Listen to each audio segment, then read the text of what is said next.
పశ్చిమ గోదావరి జిల్లా భీమవరం నియోజకవర్గం తాడేరులో కూటమి నేతలు సంక్రాంతి సంబరాలు నిర్వహించారు.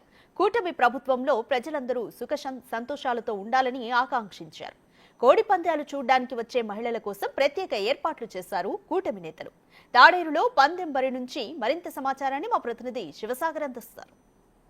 పందాల బరి వద్దను ఎక్కడ ఉమ్మడి పశ్చిమ గోదావరి జిల్లా వ్యాప్తంగా ఎక్కడా లేని విధంగా మహిళలకి ఇక్కడ అగ్రస్థానం ఇచ్చారని చెప్పుకోవచ్చు. మహిళలు కానీ కుటుంబ సభ్యులతో ఎవరన్నా వస్తే మాత్రం ముందుకు పిలుస్తున్నారు. వారికి సపరేట్గా గ్యాలరీల్లో కూర్చోబెడుతున్నారు.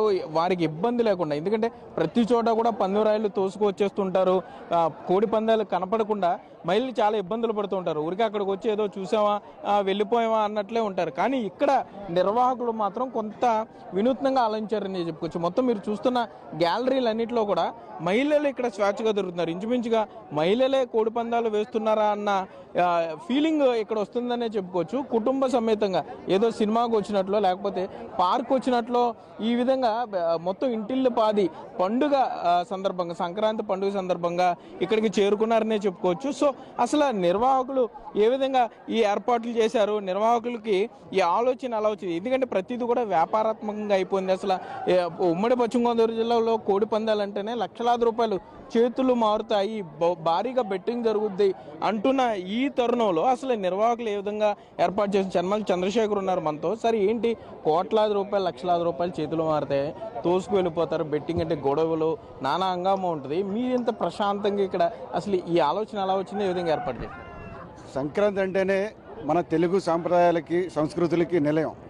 అటువంటి సాంప్రదాయాలని సంస్కృతుల్ని భావితరాలకి మన పూర్వీకులు మన జీవన విధానం ఏ విధంగా ఉండేది, మన జీవన విధానంలో భాగమైనటువంటి వ్యవసాయం, ప్రధాన వృత్తి వ్యవసాయం ద్వారా మన పూర్వీకులందరూ కూడా ఏ విధంగా ముందుకెళ్ళాం. మనం ఈ ఆధునిక యుగంలో పల్లెల నుంచి పట్టణాలకి వెళ్ళిపోయి జీవన ఈ పరుగుల ప్రపంచంలో మరి యాంత్రిక జీవితంలో అయిపోయినటువంటి పరిస్థితుల్లో అందరూ కూడా సంక్రాంతికి విదేశాల నుంచి, ఇతర రాష్ట్రాల నుంచి, తెలుగు రాష్ట్రాల నుంచి కూడా వేరే చోట స్థిరపడిన వాళ్ళందరూ కూడా మరి ఇక్కడికి వచ్చి ఆహ్లాదకర వాతావరణంలో ఇవన్నీ కూడా, ఎందుకంటే మన సంస్కృతి తెలియజేయాలని చెప్పేసి ప్రతి ఒక్కటి కూడా ఇక్కడ నిర్వాహకులందరూ కూడా కూటమి నాయకులు, ఇక్కడలాగే స్థానికంగా ఉన్నటువంటి తాడేరు నాయకులందరూ కూడా వినూత్నంగా ఆలోచించి మరి మన భావితరాలకు తెలియజేయాలని చెప్పేసి పూర్వం మనం వాడినటువంటి పనిముట్లు కానివ్వండి, వ్యవసాయానికి సంబంధించిన ప్రతిదీ కూడా కళ్ళకు కట్టే విధంగా ఇక్కడ ఏర్పాటు చేయడం జరిగింది.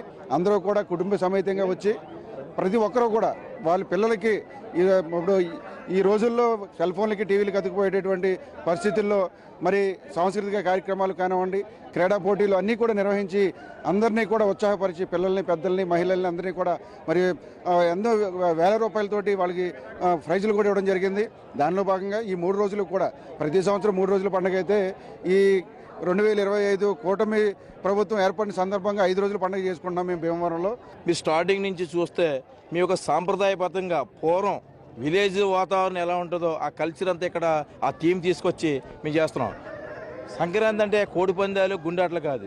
మా తాడేరు వచ్చి ఎవరినన్నా మీరు చూడండి, ప్రతిది కూడా చిన్నతనంలో మనం ఎలా ఆడుకున్నా కానీ మడత మంచం కానించి మన రాగి బిందులు కానివ్వండి, ఆవు దోళ్ళలో మన ఇల్లు అలుకుతాం, ఏమంటే పేడ మన ఆవుతోటి పేడతో అలికి ముగ్గులు పెడతాం, కానీ ఎంతో సాంప్రదాయంగా వచ్చేసాం. అలాగే భోగిమంట, నిన్న భోగిమంట వేసిన తర్వాత మన ఇంట్లో పాత్ర తీసుకెళ్ళి నీళ్ళు పెట్టి దాంట్లో పెట్టి మంటలో కాగిన నీళ్ళతో సర్వరోగాలు పోవడానికి ఆ సంవత్సరానికి ఒక రోజు చేస్తే మనకు చాలా మంచిదని నిన్న కూడా నేను చేశాను. ఎందుకంటే అంత కలిసి మనకు ఉంది ఆ యాక్టివ్ వేరు. ఇప్పుడు ఈ గీజల్లో కాదు, అది మీరు ఒకసారి సంవత్సరానికి ఒకసారి చేస్తే అన్ని రోగాలకు నివారణది. అలాంటి సంక్రాంతి పండుగ ఇది. ఎందుకంటే మహిళలకి ప్రత్యేకంగా స్థానం కల్పించాలని ఎందుకు అనిపించింది మీకు? ఇప్పుడు మీరు చూడండి, ఎవరు చూసినా ఎవరి చేతిలోనే సెల్, ఒక ల్యాప్టాప్, అటువంటి కల్చర్ కాదు ఇది. మన పూర్వం కల్చర్ ఎలా ఉన్నది, ఇలా ఉన్నది.